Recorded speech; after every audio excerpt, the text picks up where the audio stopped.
Bom, primeiramente, eu gostaria de apresentar aqui o meu trabalho.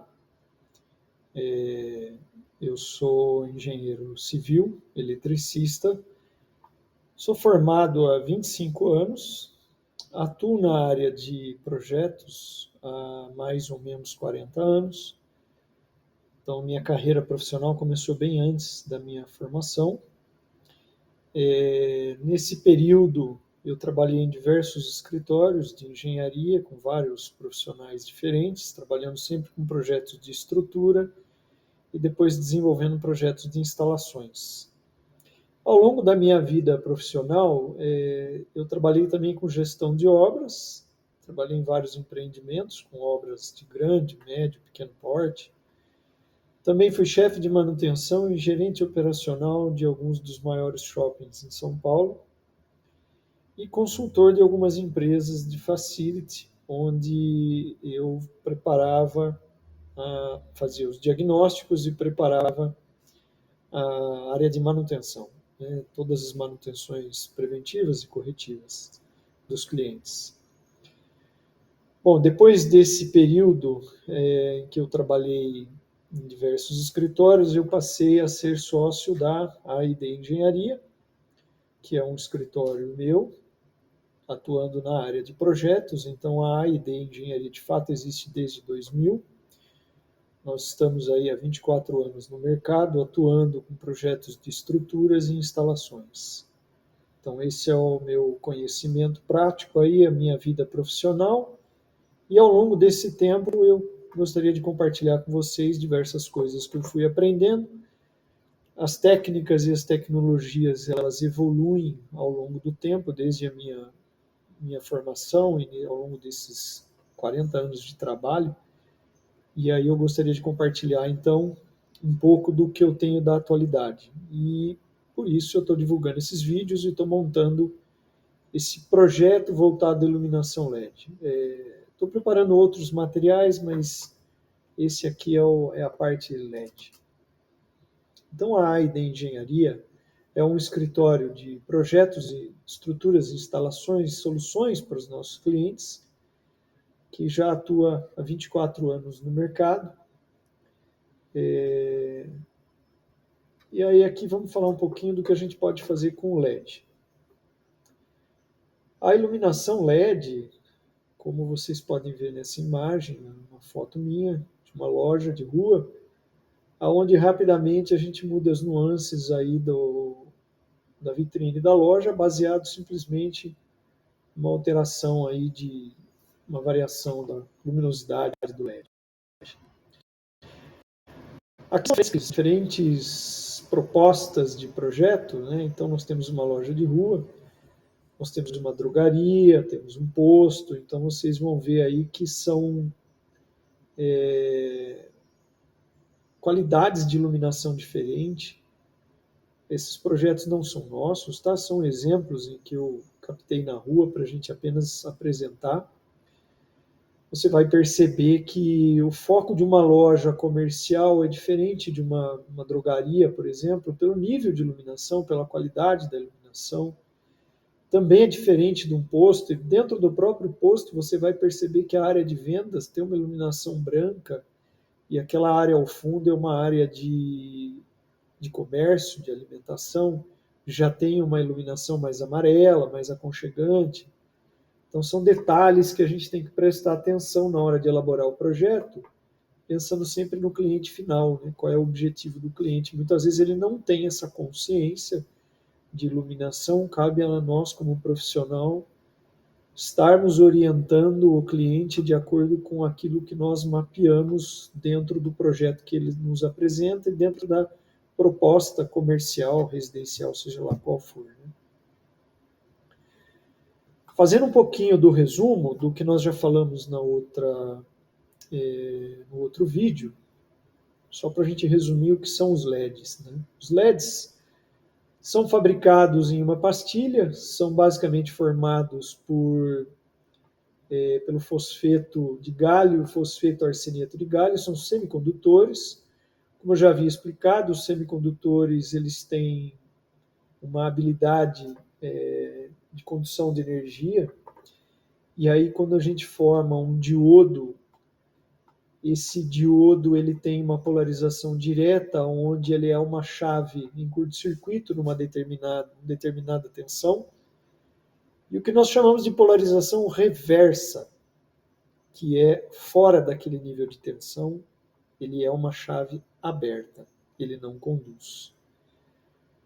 Os diodos são usados para muitas operações, né? Computadores, chaveamento, transistores, tem uma infinidade de aplicações hoje, uma infinidade de tecnologias que usam os diodos. Mas especialmente o diodo emissor de luz, que é o LED, ele tem esse diferencial dos demais diodos, justamente pela presença do fósforo, que é a emissão de luz, né? Essa habilidade, essa luminescência que ele tem.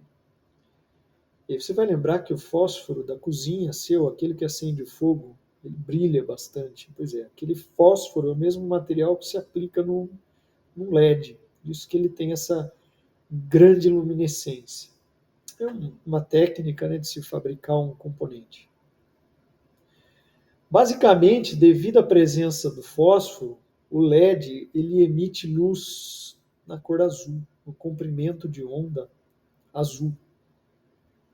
Isso é uma característica bem peculiar dos LEDs. Tá? Eles são recobertos com o fósforo, que é o material luminescente, justamente para dar essa habilidade. Eles emitem fótons, como a gente já viu lá atrás também, os fótons são oriundos da onda eletromagnética, e aí é um campo, né, eletromagnético onde se transformam dentro do LED ali, tem toda uma sistemática de funcionamento que não vem ao caso, e eles emitem fótons em diversos comprimentos de onda. Tá? Esses comprimentos de onda a gente já vai ver daqui a pouco. E aí a união desses diversos comprimentos de onda, eles formam essa sensibilidade do nosso aparelho visual. E dentro dessa variação de cor, existe uma variação do comprimento de onda azul, nessa cor branca, né, dentro dela.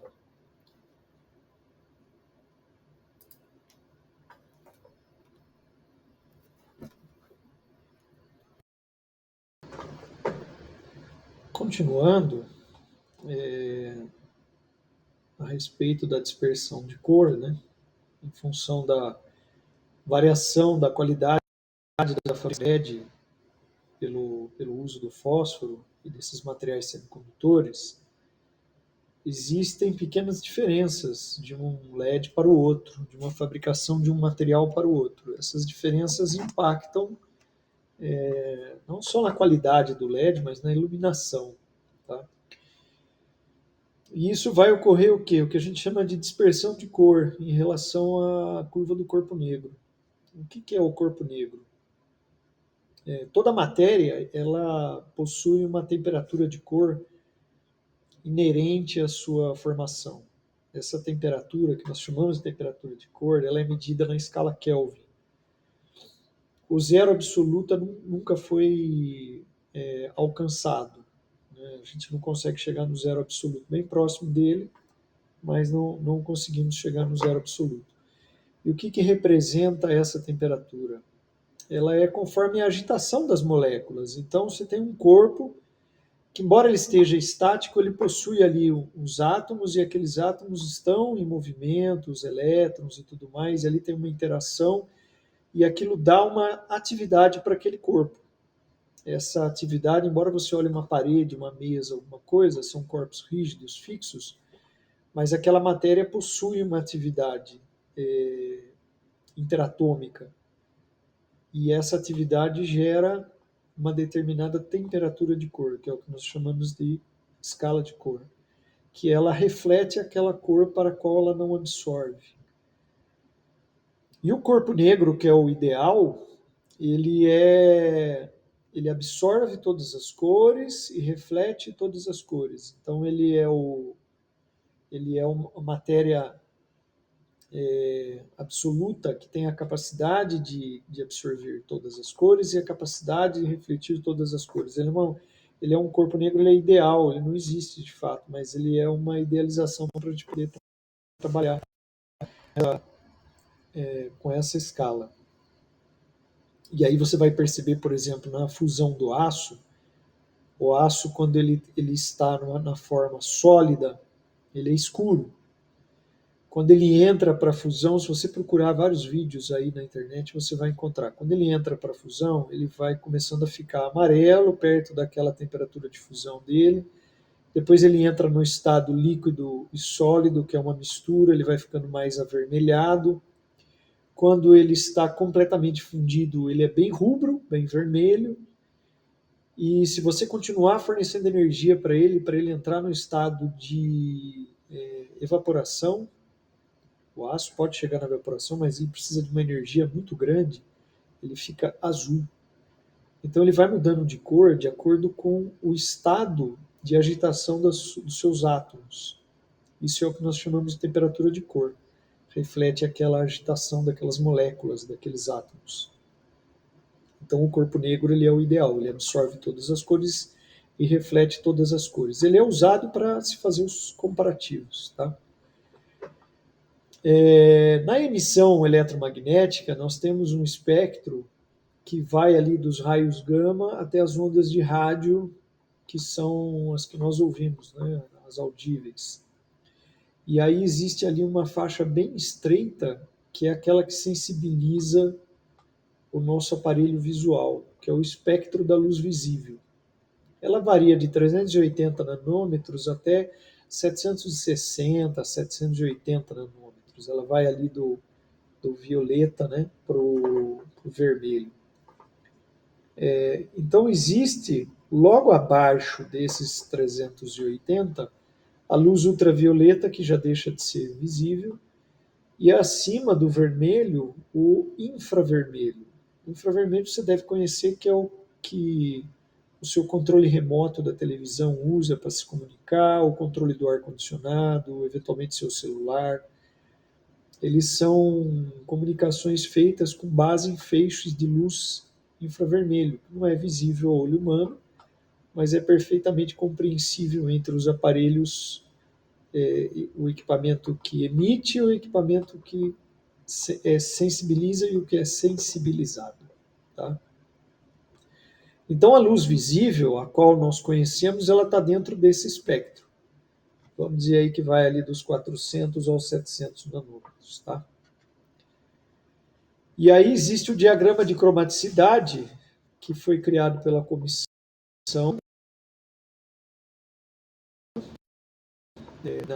A linha central é o corpo negro, que seria a luz branca.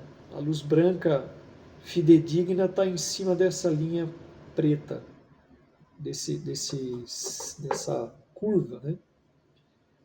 E você vai ver que a região branca ela é bem grande, ela é bem extensa, porque ela varia ali do começo dos 1000 a 1500 Kelvin, vai até lá no Sol 10.000, 15.000 Kelvin, que a gente não reproduz aqui. Então você tem essa variação de temperatura de cor. Então quando nós falamos, eu quero uma luz mais morna, mais amarela, eu quero uma temperatura de cor mais amarela, a gente está trabalhando com uma temperatura de 1500, bem amarela. 2500 a 3000 é aquela temperatura de cor mais aconchegante. É uma área de trabalho, exige acuidade visual, a gente vai lá para os 5.000, 6.000 Kelvin, que é uma luz bem, bem branca, bem cristalina. E aí o que vai acontecer? Para você definir uma região de iluminação para trabalhar com LED, você precisa de um ponto XY dentro desse diagrama, aonde você vai marcar XY aqui, vai dizer como que você quer que o seu LED trabalhe. Tá? E você vai notar que mesmo você especificando temperatura de cor, quando nós falamos, eu quero um LED para 4.000 kelvins, existe uma diferença dentro da amplitude dos 4.000 kelvins, que aí você vai pegar um LED A e um LED B. O LED A que puxa mais aqui para o vermelho, o LED B que puxa mais para o verde, o LED A mais rosado, o B é mais esverdeado. Ambos são 4.000 Kelvin, tá? Mas existe uma diferença de cromaticidade nele. Eles têm um certo afastamento do corpo negro. Então, você vai na loja e fala, eu quero um LED, eu quero um LED com X04Y04 que vai bater aqui. O cara vai achar que você é louco, né? Se puser isso no projeto também, vão te chamar de doido, porque não é assim que você especifica. Por que eu estou mostrando isso? Para você entender o que significa a iluminação LED e o que significa o que a gente chama de tingimento de cor. Essa é uma cor tingida, embora ela tenha 4.000 kelvins, ela é tingida com um pouco de amarelo, ela é tingida com um pouco de verde, tingida um pouco de rosa, mas todas têm 4.000 kelvins. E aí gera um problema, porque você pode pedir um LED de 4.000 kelvins e o fornecedor pode te entregar o A ou o B. Até aí tudo bem, né? Se ele entregar tudo A ou tudo B, beleza. O problema é se vem metade A e metade B. E aí você vai complicar, porque metade A, metade B, na hora que você instala, se você estiver falando de um banheiro, por exemplo, de um projeto residencial, tanto faz um como o outro, você não vai perceber a diferença. Mas se você estiver num closet extenso, aonde você tem 3 ou 4 pontos de LED, ou você tem uma fita LED no teto, e essa fita LED tem diferença, você vai notar a diferença de cor. Se você pegar um supermercado e olhar num corredor de um supermercado, se os LEDs forem diferentes, tiverem tingimento de cor diferente, você vai notar que uns são mais amarelos e outros uns são mais verdes ou rosados, enfim, vai haver uma variação de cor. Então entra aí um fator complicador que nós precisamos desaprender daquilo que nós aprendemos com a iluminação convencional, que era trabalhar com a especificação da temperatura de cor. Para a iluminação convencional de filamento é perfeito, porque ela está exatamente aqui em cima do corpo negro. O tungstênio, que é o material do filamento, que tem um alto poder de fusão, e ele é levado ao rubro facilmente sem fundir, ele emite cor na luz branca. Por quê? Porque ele tem todos os espectros. Ele é perfeito, ele reproduz a luz do sol. As outras iluminações já não têm essa habilidade, a gente precisa trabalhar bem com elas, entender bem como elas funcionam. Por isso que eu estou dando essa explicação, que é para você entender bem como ela funciona e saber, na hora que você estiver falando com alguém a respeito disso, você não vai precisar recorrer a gráficos, detalhes, nada disso. Você precisa recorrer ao conceito da formação do LED, como é, para você poder discutir com a pessoa e poder interpelar, olha, eu quero o LED que tem tal formação, tá? E aí surge um problema de como que a gente especifica o LED A e o LED B, para que eles não tenham tingimento de cor. Como que nós vamos trabalhar com isso? Como que a gente vai trabalhar esse afastamento? A gente percebe que a temperatura de cor não é suficiente para isso. Ela não me dá um parâmetro para eu definir exatamente como eu quero os meus LEDs. Para definir a qualidade de uma luminária, de um aparelho formado por LED, eu preciso de um ponto preciso. Mas é como eu falei, se você coloca lá, eu quero um LED XY0406, vão te chamar de louco, porque não é assim que funciona. Para facilitar a vida, até porque você não consegue fabricar um LED desse jeito, né? Foram criadas as elipses de Macadam. Macadam foi um engenheiro que trabalhou lá nos anos 40 do século passado na Kodak, e para desenvolver um sistema de controle de qualidade do trabalho deles, ele precisava criar uma sistemática de avaliação.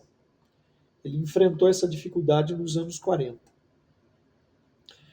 E como que ele fez? Bom, ele resolveu fazer um experimento muito simples. Ele pegava lá grupos de pessoas, selecionava um matiz de cor específico, um verde, um vermelho, um amarelo, um azul, seja lá o qual fosse, projetava essa cor para que as pessoas avaliassem, e projetava cores com pequenos tingimentos, com pequenas variações cromáticas, e pedia que as pessoas avaliassem o quanto aquela cor tingida ainda pertencia à cor principal, ou qual era a cor principal ali. E ele ia pontuando essas respostas das pessoas até ele chegar num ponto onde a pessoa dizia: não, não é mais o azul, mudou. Agora já estamos no violeta. Não é mais o verde, já entramos no vermelho. Então ele mapeava essas respostas desses grupos de pessoas, ele fez isso para diversos experimentos, diversas cores. E ele chegou à conclusão que essa variação, quando ele plotava isso num gráfico, sistematicamente se formavam elipses. Então, dentro dessas elipses, o usuário ainda entendia que aqui dentro era a mesma cor do ponto central. Então, ele pegava uma determinada elipse aqui, projetava essa cor e pedia que as pessoas fossem avaliando, e ele variava essa cor em torno do ponto central. Até um momento em que essa cor explodia e a pessoa já não avaliava mais como sendo a mesma cor central, botava tudo isso num gráfico e ele percebia que dava uma elipse. E aí, sistematicamente, ele percebeu que essa elipse próxima do corpo negro, que está mais ou menos aqui, a linha do corpo negro, ela se afastava entre o violeta e o vermelho, tinha uma margem de variação maior, e entre o rosa, o magenta e o verde, tinha uma variação menor. Então, a amplitude dessa elipse no eixo do magenta para o verde era menor do que a amplitude do eixo da elipse do violeta para o vermelho. Isso a gente está falando em relação ao corpo negro. Tá? Então ele foi mapeando isso e percebeu essas variações. Então ele percebia que um LED podia variar mais do vermelho para o violeta do que do magenta para o verde. Era mais sensível uma variação no verde do que no magenta, do que no violeta. Daí vem a questão da cor vermelha e da cor violeta no LED ter essa variação. Tá? E dentro dessas elipses, para ele poder classificar essa idade, porque imagina só, ele traçou aquelas elipses e aí ali dentro podia ter uma variação, né? Só que o teste que ele fez era muito pobre. Nos anos 40 do século passado, esse ensaio ele foi muito pobre de resultado e de avaliação. E agora, recentemente, com a criação dos LEDs, aí, com o avanço da necessidade de se pontuar a qualidade dos LEDs, a Comissão Internacional resolveu validar o critério que McAdam criou e refizeram todos os testes dele, mas dessa vez com um controle de qualidade apurado, com equipamentos, com sistemas eletrônicos e tudo mais. E se percebeu que a teoria dele de fato funcionava.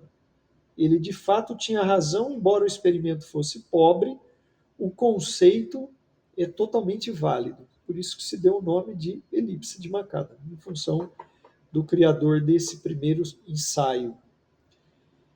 E o que ficou convencionado? Que dentro dessas elipses está aqui uma linha do corpo negro e está aqui uma elipse que a gente chama de 7 steps ou 7 degraus, né? 7 steps, 7 degraus. A elipse de 7 degraus, ela é a que tem uma qualidade mais folgada, mais soberba. E mirando mais no centro, nós vamos observar que nós temos elipses com 3 degraus, 2 degraus, 1 degrau. Quanto mais próximo e fidedigno do matiz de cor central que você quer, menor é o grau de variação que você vai exigir na elipse de McAdam. O tingimento de cor é um conceito que é amplamente utilizado na indústria de propaganda, de marketing. O pessoal que trabalha com marketing já trabalha com isso há muito tempo, porque eles trabalham com saturação de cor. Você cria saturação de cor para uma revista, para uma foto, para uma imagem.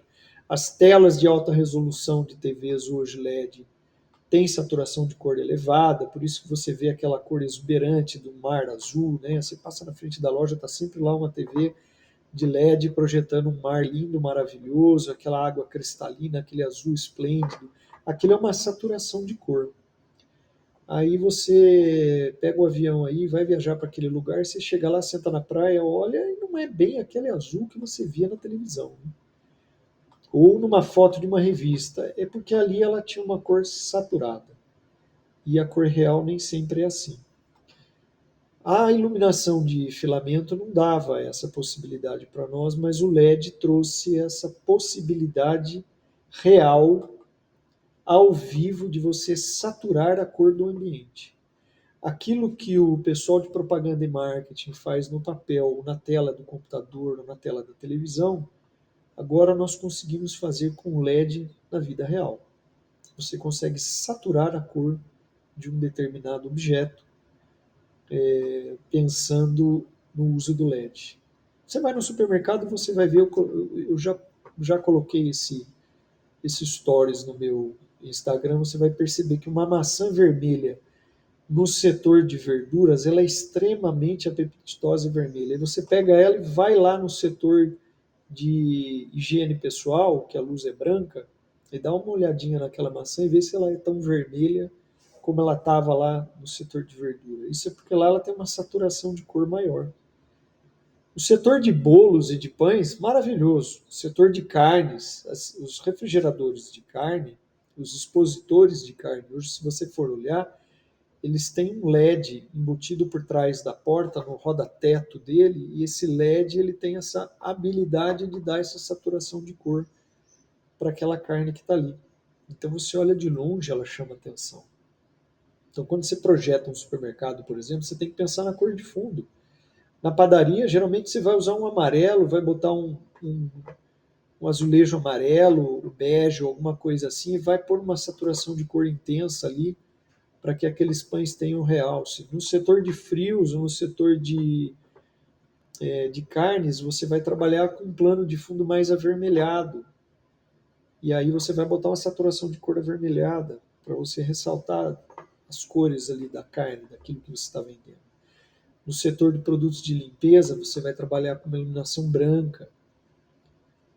Você precisa sentir, o ser humano tem associado que aquela coisa do branco está associada à limpeza. Então, para cada setor você vai variar isso. Dentro de um projeto de uma casa, a mesma coisa. Num quarto, você quer que as pessoas relaxem, você não pode colocar uma luz branca. Você coloca uma luz mais amarelada.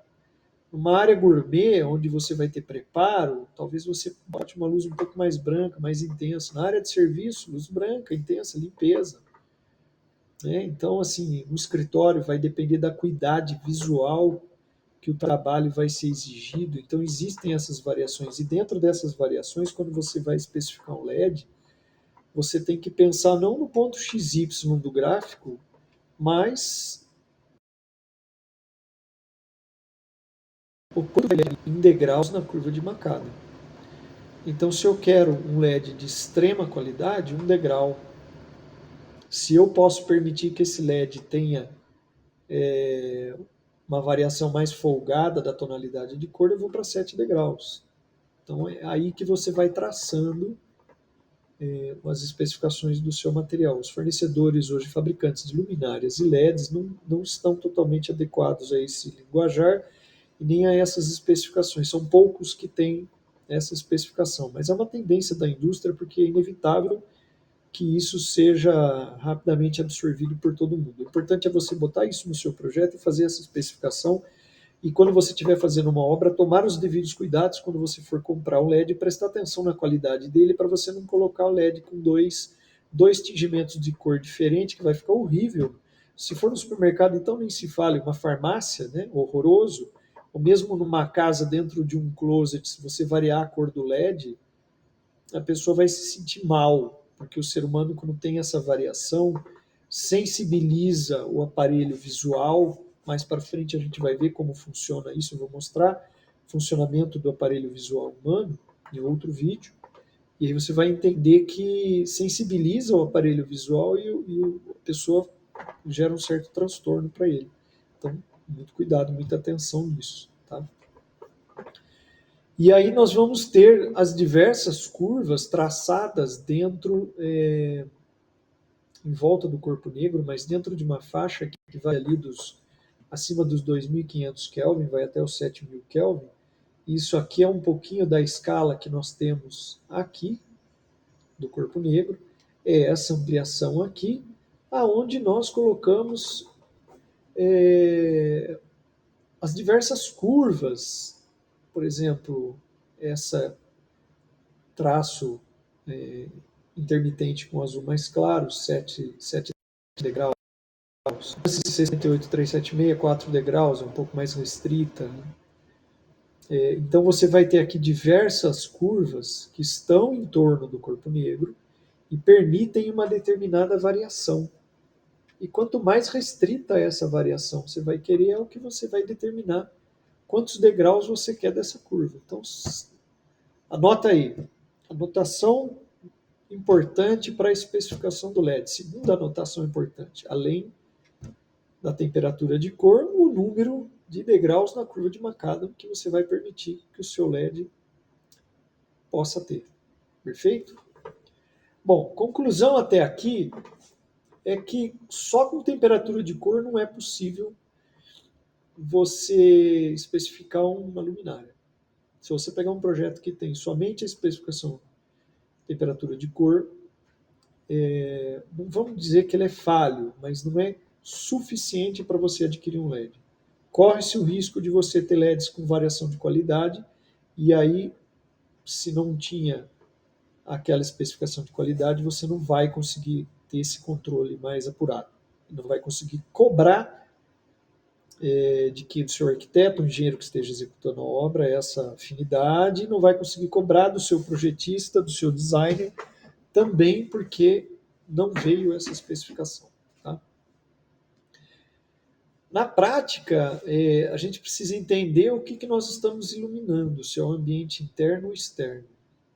Tá? Porque a sensibilidade do olho humano para a cor azul é diferente da sensibilidade para a cor amarela. Então, as áreas externas públicas, existe uma tendência de usar um determinado tipo de cor que dê um grau de acuidade visual melhor. Você vai perceber que o farol dos carros não é à toa que eles são LED que puxam para o azul. Você já deve ter reparado que você andando na estrada, às vezes vem um camarada com um carro lá de longe, parece que a cor do farol dele muda. Fica meio rosada, fica meio azul.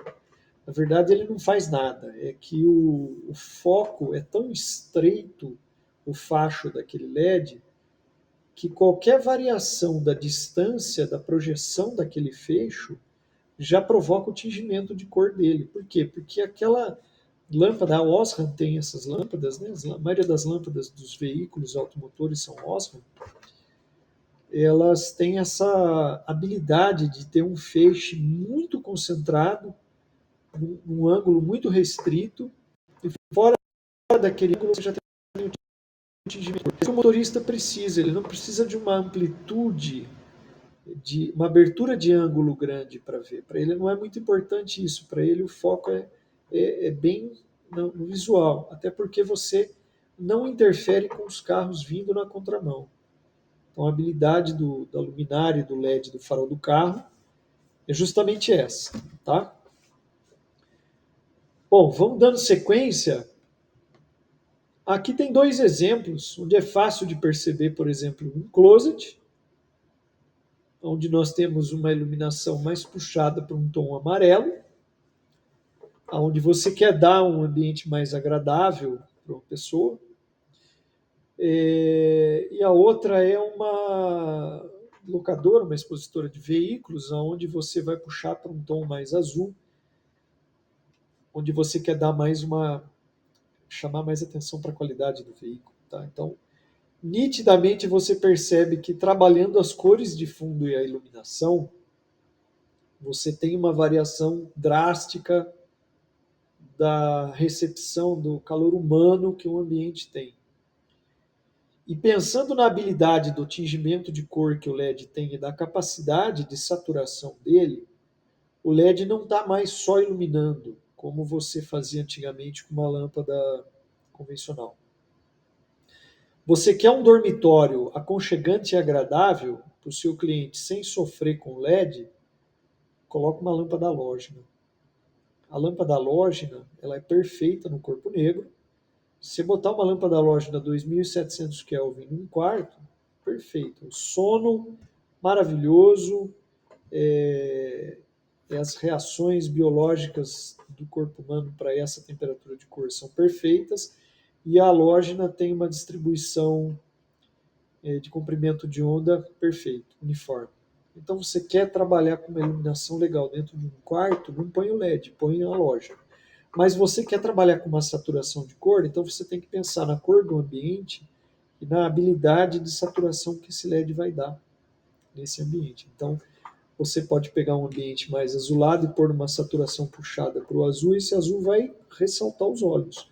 A carne vai ficar vermelha, a maçã vai ficar mais vermelha, a verdura fica mais verde, o pão fica mais amarelo, o produto de limpeza fica mais branco. É isso que você tem que ter em mente. Já existe a possibilidade de fazer na vida real aquilo que os publicitários fazem nas campanhas de marketing impressas e na tela da televisão, que é a saturação de cor. Então o LED deu essa possibilidade para nós, como designers, né, engenheiro, arquiteto, seja o que for, a possibilidade de você saturar a cor do ambiente. Tá? Isso é muito importante. Aqui são fotos que você vai perceber. Esse é um laboratório de nanotecnologia, que é um projeto que nós estamos trabalhando, de uma grande universidade. Então você vai ver que tem duas temperaturas de cor bem diferentes. São LEDs tubulares. E essas cores elas são necessárias porque elas vêm de especificação do equipamento. Então, para dentro de um laboratório já existe uma exigência técnica, existem parâmetros técnicos onde os ensaios nanotecnológicos realizados dentro deste ambiente precisam de comprimentos de onda muito específicos para não interferir com o ensaio de nanotecnologia, porque nós estamos falando do fóton com nanotecnologia, ele pode ser um desastre no ensaio, porque o fóton, na tecnologia nano, ele pode ser um trator, um caminhão na estrada sem controle. Então, para determinados laboratórios, determinadas situações, os equipamentos vêm com parâmetros de iluminação muito bem específicos e delimitados. E essas lâmpadas, por exemplo, elas não existem no Brasil, elas são compradas no Japão. Aqui não existe fabricante nacional que atenda.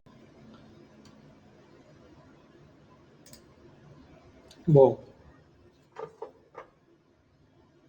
aqui no Brasil não existe fabricante nacional que atenda essas especificações de iluminação. Então essas lâmpadas elas são importadas. Isso é importante para a gente ter em mente a variação da qualidade do material que a gente quer e do que a gente precisa. Tá? Eventualmente, num projeto residencial, você tem uma margem maior de trabalho. Num supermercado, numa farmácia, talvez não. Num laboratório, talvez não. Então, você tem que estar ciente de como funciona essa iluminação. Tá? Não é necessário você guardar gráficos, fórmulas, nada, mas é o conceito. Então, sempre tomando nota, a gente precisa especificar a fonte de cor, a iluminação, temperatura de cor, na escala Kelvin, e também aqueles degraus na elipse de Macadam, o quanto a gente vai querer do controle de qualidade daquele LED que nós estamos utilizando. Ok?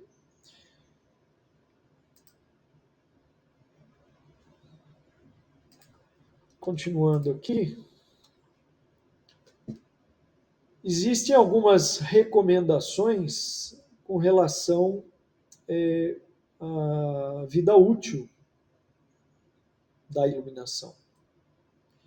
Então você vai se lembrar que o LED, a iluminação luminescente comum, né, a lâmpada filamento, ela queima. Aquele filamento de tungstênio, quando ele chega no fim da vida útil dele, ele é excitado ao rubro, ele rompe e acaba queimando. A iluminação LED, não necessariamente ela queima. A boa iluminação LED, ela não queima. Se ela queima, ela já não é de boa qualidade. Ou você tem problema na fonte de tensão, mas ela não queima. que existe é uma variação do nível de iluminação que aquele LED te fornece. Então, quando ele entra numa faixa abaixo, você vai ter aqui no Assist Alliance for Solid State Illumination Systems and Technologies, né? O Assist é o que estabelece aí os parâmetros. Isso eu colocando, isso você vai encontrar facilmente na internet, digita Assist lá, você vai encontrar todo esse material lá. Esse material não é nada, uma caixa preta, nada escondido, inventado, nada disso. O material todo que eu tenho aqui é tudo disponível, você encontra, garimpa fácil na internet, você vai encontrar aí na Comissão Internacional, tem disponível, é tranquilo. A única coisa que eu fiz foi compilar esse material todo, ler, se inteirar, compilar isso para a gente poder trabalhar e eu estou compartilhando com vocês. Então, a Assist, ela classifica como guia de recomendação que as aplicações gerais, a vida útil da iluminação é 70% da capacidade dela. E para as decorativas até 50%, sendo que a média é 25 mil horas. Então, 25 mil horas de funcionamento do seu LED para uma iluminação geral, ele ainda tem que manter 70% do nível de iluminação original projetado. E se for uma decorativa, 25 mil horas, ele tem que atingir ainda 50%. Então, é muito importante, toma nota aí. Terceiro parâmetro que você tem que especificar é a vida útil, a capacidade de luminância dele, se você vai balizar para 70% ou 50%. Ou outra que seja, se você estabelecer qualquer outra. Essas são as recomendações da Assist. Mas você estabelece. Então, tá aí o terceiro parâmetro que você tem que delimitar no seu projeto. Tá certo? Bom, a gente vai encerrar esse capítulo de hoje por aqui. A gente já falou bastante coisa. Espero que tenha sido útil. Eu estou já preparando os próximos materiais. Aí, na sequência, a gente vai continuar falando mais. Tem bastante coisa ainda para falar sobre projeto luminotécnico, o wash, os ambientes, posição de luminária, a perspectiva do olho humano, como que funciona, sombra, luz, cromaticidade, enfim, tem um leque bem grande de material ainda para compartilhar e eu vou compartilhando isso gradativamente, tá certo? Não deixa de dar o seu like, não deixa de seguir a gente no canal aí, segue o nosso canal, deixa o seu like embaixo aqui, clica aí se você gostou do vídeo, se está curtindo acompanhar essa jornada nossa de iluminação, que vai ajudando a gente a divulgar esse material para mais pessoas. Faz aí uma indicação se você gostou. Deixa seu comentário, dúvida, qualquer coisa pode mandar no privado para mim, tá lá, segue o nosso Instagram, o nosso Facebook, manda sua mensagem. Na medida do possível, eu respondo sempre que puder, ao meu alcance.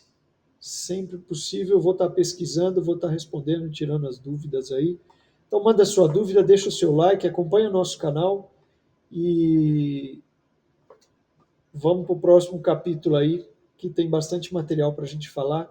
A iluminação LED é uma coisa bem bacana, bem legal da gente entender e saber como ela funciona.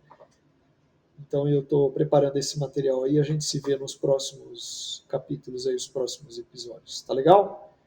Um grande abraço a todos aí.